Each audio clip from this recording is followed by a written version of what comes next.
ज्यावेळेला मी नरेंद्र मोदींवरती ज्यावेळेला बोलत होतो,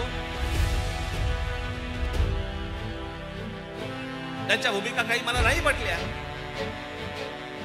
उघडपणे बोललो. आता हे सांगतात की मला म्हणे ईडीची नोटीस आली म्हणून मी म्हणे मी ट्रॅक बदलला. मी नाही ट्रॅक बदलला, मला नाही लागत ट्रॅक बदलायला.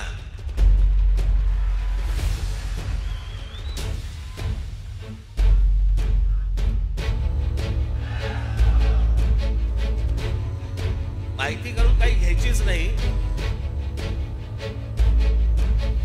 IL&FS नावाची जी कंपनी आहे त्या कंपनीची इन्क्वायरी होती, त्याच्यामध्ये कोहिनूर याच्यामध्ये मी होतो. मी 1 वर्षाच्या आत त्यातनं बाहेर पडलो. मी म्हणते झंगाट आपल्याला परवडणार नाही.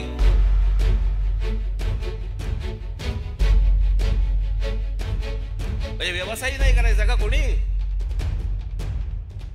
आणि त्या कंपनीची जी इन्क्वायरी निघाली त्याच्यातनं मला ती नोटीस आली होती आणि मी ती नोटीस आल्यावरती ईडीच्या कार्यालयात गेलो.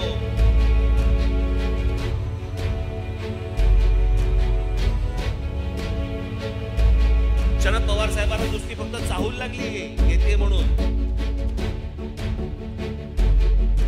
एवढं नाटक केलं त्याच्यावरती.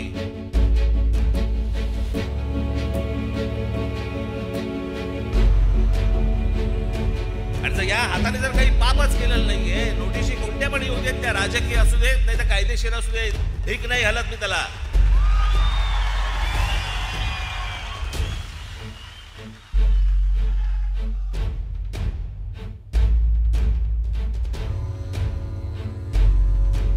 ज्या वेळेला मी बोललो ती गोष्ट उघडपणे बोललो की मला ह्या भूमिका नाही पटल्या म्हणजे नाही पटल्या.